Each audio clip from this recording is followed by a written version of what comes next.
तो और बच्चों कैसे हो आप लोग। आज देखते हैं चैप्टर नंबर 3 एक्सरसाइज 3.1 का क्वेश्चन नंबर 3। देखो क्वेश्चन नंबर 3 और 2 बिल्कुल सिमिलर हैं। देखो इसमें भी यही कह रहा है आपसे 3 में कि आपको जो लीनियर पेयर ऑफ इक्वेशंस दे रखी हैं इनमें से रेशियोज फाइंड आउट करने a1/a2 b1/b2 और c1/c2। और ये रेशियोज फाइंड आउट करने के बाद में आपको ये बताना है कि क्या ये इक्वेशन कंसिस्टेंट है या इनकंसिस्टेंट है। ठीक है, तो इससे पहले वाले हमने क्वेश्चन में समझा है कि देखो हम सबसे पहले रेशियोज फाइंड आउट कर लेते हैं और उनकी कंडीशन के आधार पर बता सकते हैं कि किसी भी जो लीनियर इक्वेशंस हैं उनके जो ग्राफ होंगे वो किस टाइप के होंगे, उनके अलजेब्रिक सॉल्यूशन किस टाइप के होंगे, या वो कंसिस्टेंट होंगे या इनकंसिस्टेंट होंगे। ठीक है, तो सबसे पहला आपको क्या करना होता है, जो standard form of linear pair of equations होती हैं उनसे इन्हें कंपेरिजन करते हैं। a1 a2 b1 b2 और c1 c2 निकाल लेते हैं और फिर उनके रेशियोज निकालते हैं। ठीक, सबसे पहले तो आपको इन्हें कंपेरिजन करना है किससे, स्टैंडर्ड फॉर्म से। तो ऑन कंपेरिजन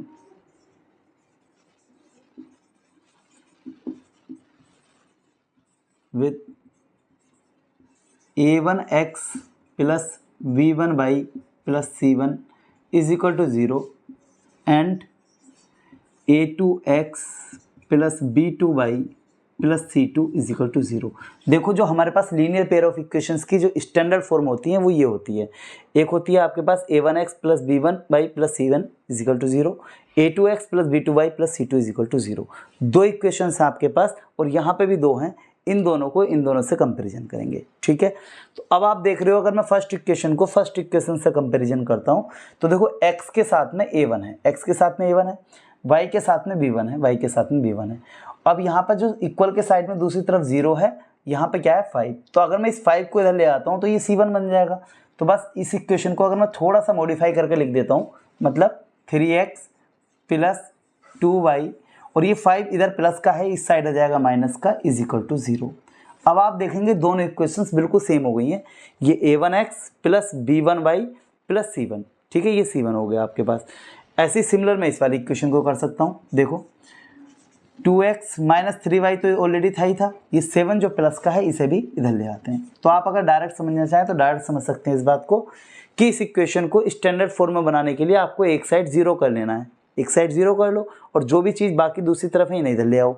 ठीक है, अब ये स्टैंडर्ड फॉर्म में आ गई। कंपेरिजन करते हैं। देखो तो अगर मैं फर्स्ट वाले से कंपेरिजन करता हूँ तो x के साथ में है a1 और x के साथ में है 3, तो a1 की वैल्यू आ गई 3, राइट। ऐसे ही y के साथ में है b1 और y के साथ में है 2, तो b1 की वैल्यू आ गई आपके पास 2। और जो हमारे पास कांस्टेंट टर्म c1 है यहाँ पे है -5, तो c1 की वैल्यू आ गई -5।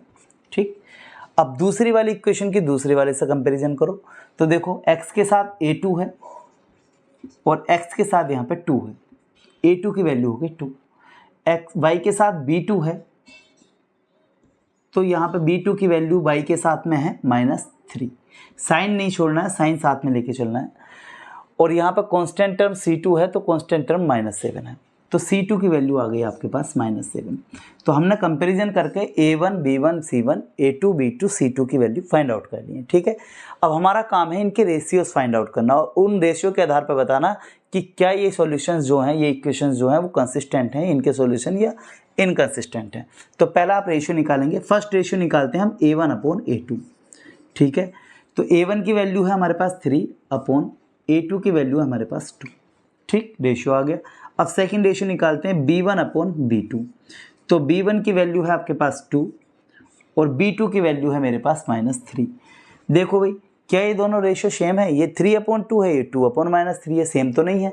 तो सेम नहीं है इसका मतलब है a1/a2 सेम नहीं है, इक्वल नहीं है b1/b2 के। अब इस कंडीशन में आप टेबल पर जाएंगे और देखेंगे किस टाइप का सॉल्यूशन है।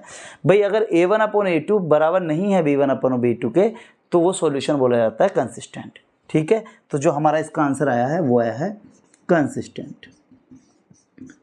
ठीक, तो बेसिकली आपको ये टेबल ही लर्न करनी है, इस टेबल से आपको पता चल जाएगा कि किस टाइप का सॉल्यूशन है। ठीक, तो सेकंड पार्ट देखो, सेकंड पार्ट बिल्कुल सिमिलर है फर्स्ट के जैसा ही, बस आपको पहले ना स्टैंडर्ड फॉर्म में बना लेना है। मतलब ये 8 और 9 जो है वो दूसरी तरफ ले जाओ, इधर 0 रह जाएगा। तो अगर मैं इसे स्टैंडर्ड फॉर्म में बनाता हूँ तो 2x माइनस 3y और 8 प्लस का है इधर पहुँच जाएगा माइनस का, इज इक्वल टू 0। ऐसे इस वाली इक्वेशन को बनाते हैं 4x -6y और ये 9 प्लस का है, इधर आ जाएगा माइनस का इज इक्वल टू 0। ठीक है, दोनों इक्वेशंस की कंपैरिजन करते हैं। देखो स्टैंडर्ड फॉर्म से, तो आप अगर कंपैरिजन करते हो तो फर्स्ट वाली इक्वेशन से कंपैरिजन करेंगे। x के साथ में a1 है, यहाँ पे x के साथ में 2 है, तो a1 की वैल्यू आ गई 2। ठीक, y के साथ में v1 है, y के साथ में -3 है, तो y की वैल्यू आ गई, b की वैल्यू आ गई v1 की -3। c1 जो है कांस्टेंट टर्म है, यहाँ पर कांस्टेंट टर्म है -8।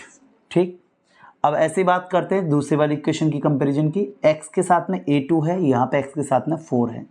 ठीक, y के साथ में v2 है, y के साथ में -6 है, और जो c2 जो कांस्टेंट टर्म है वो आपके पास -9 है।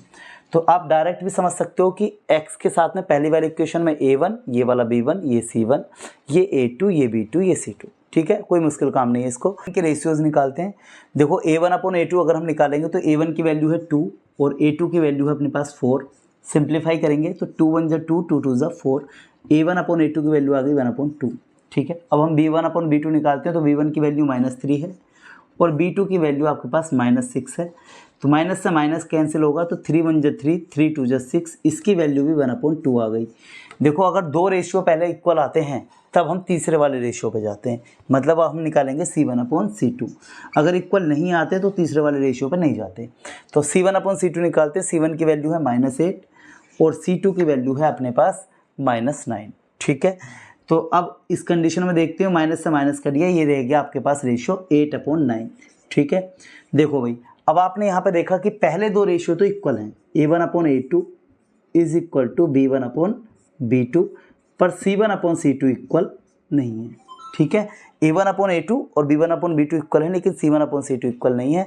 अब टेबल की तरफ जाते हैं। देखो कि अगर दो रेशियो इक्वल है, तीसरा वाला इक्वल नहीं होता, तो उसका सॉल्यूशन होता है इनकंसिस्टेंट। ठीक है, तो इसका सॉल्यूशन आएगा आपका इनकंसिस्टेंट। ठीक, तो यही इसने इस क्वेश्चन में पूछा था। तो आज की वीडियो में इतना ही, मिलते हैं अगली वीडियो में, तब तक के लिए बाय।